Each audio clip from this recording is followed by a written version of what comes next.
Hello and welcome to the opening show of our primetime series, What Would You Do? If you see something and you think it's wrong, do you step in or do you step away? What people say and what they do aren't always the same. That's why our hidden cameras are so revealing. In our first scenario, we weren't sure what to expect when our opinionated man behind the counter meets the Muslim woman in a headscarf.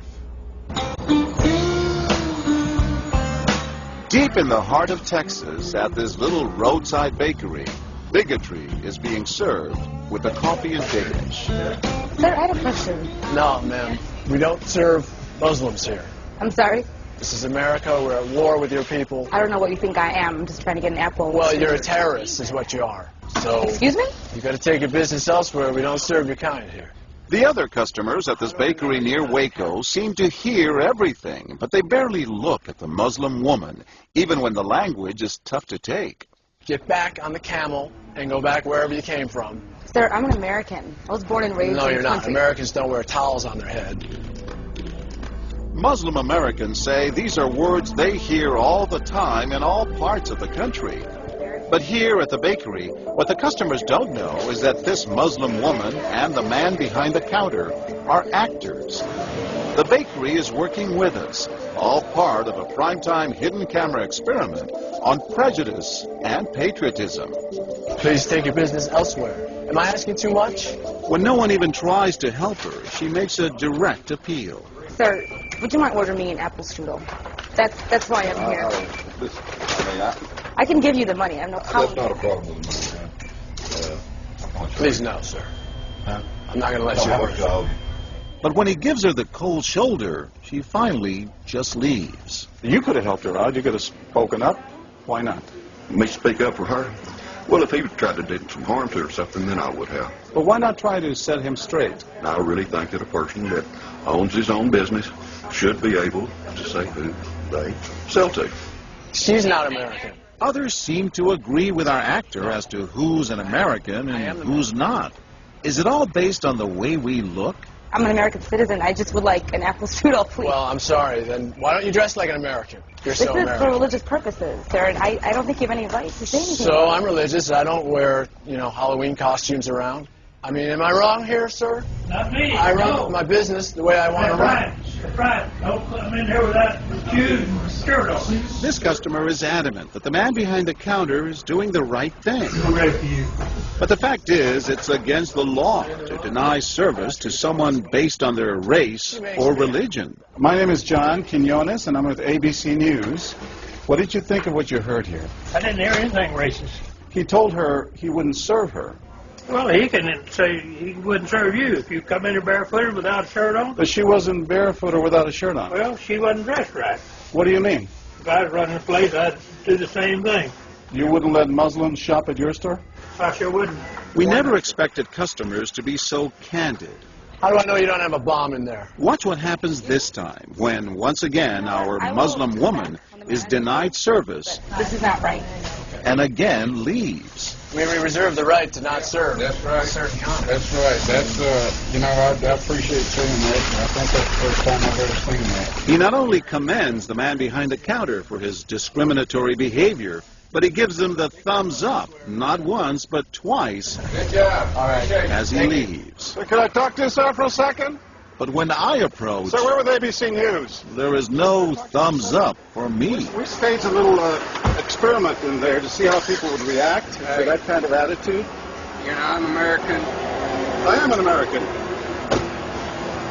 That man took it a bit farther, telling me I'm not an American. He was threatened. Jack DeVideo is a social psychologist at Yale University. So when we as Americans feel threatened from the outside, we're going to define ourselves in very rigid fashions, either with me, and if you're not really one of me, then you must be somebody else who's against me. The young woman in our experiment is an actor, but for this woman, discrimination is all too real.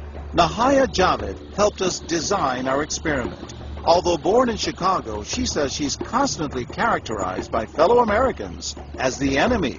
They always start off with, you're a terrorist, Osama lover, towel head, camel jockey, on and on.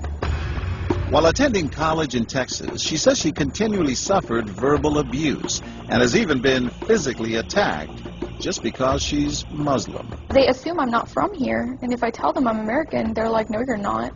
Just because you were born here doesn't make you American. And I'm like, so what makes you American? It's a daily battle. Mm-hmm. And I don't feel like living in America, I should have to fight this battle. Meanwhile, back at the bakery, our actor is at it again. But how do I know you're not a terrorist? Terrorists look like you. But this time the customers are sympathizing with the Muslim woman. Right, I know, but can you blame me? Yeah, I can't blame you, actually. Why? What's the problem? All right, we'll get out of here. You need to go yourself, actually, what you need to do. Okay, sir. You, I'm a sir. good American, all right? We're at war with these people. My dad's a veteran. Go yourself. So is mine. And he's not the only one who walks out in anger. You need to stop segregating against people. It's wrong. Excuse me? She's an American. No, just like you're a everybody. bad American. Time and again, people speak out with their pocketbooks. You lost a couple of customers, just so you know. But look what happens when this man threatens to leave. You're not a good American, sir. I believe I am a good American. My son just came back from serving in the Army for over a year in Iraq, and that has nothing to do with her rights. I understand that. Thank you, sir. And I hear what you're saying. But I can't believe you would be so discriminatory. I'm deeply offended by that. I'm sorry to offend you, sir, but I've got to live with myself. Seething, the man vows to fight back. I will let people know this. I've stopped here every time I come by this place, and I'll never stop here again.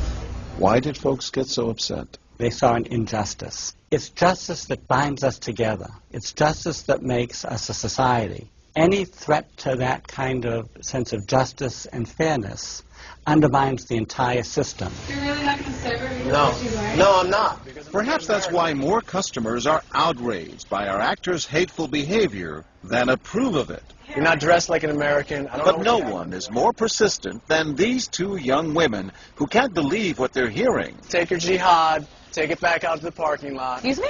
I mean, I got to protect my customers, okay? You're really offensive and disgusting. Well, I'm sorry. I'm just trying to protect you here. Thank because you. You're don't know sick. what's going on. Like that doesn't mean anything. This is a How do you know? culture. You are These people so are trying to ignorant. kill Americans. It's disgusting. It is my culture. So you're ready to serve me, but you're not ready to serve her.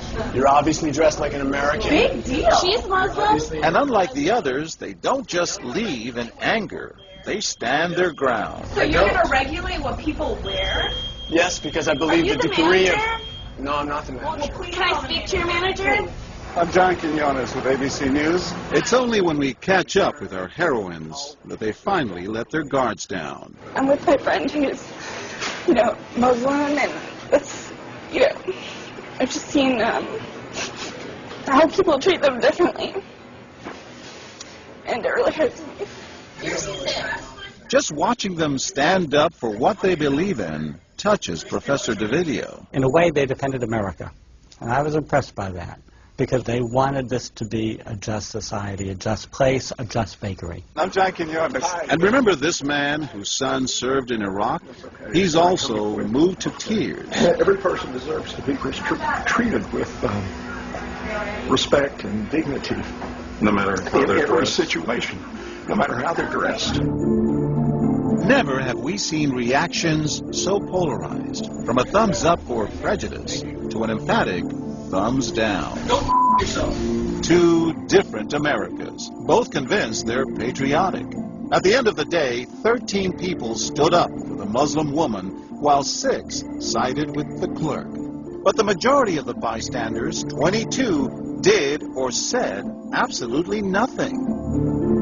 That's what's most frightening to Muslims like Nahaya, who was watching our experiment. In fact, so frightening that they often avoid going out by themselves. It's really sad because I'm old enough to be able to do things by myself. I shouldn't need a chaperone all the time. But that one time that I'm alone and something bad might happen, I'd rather be safe than sorry.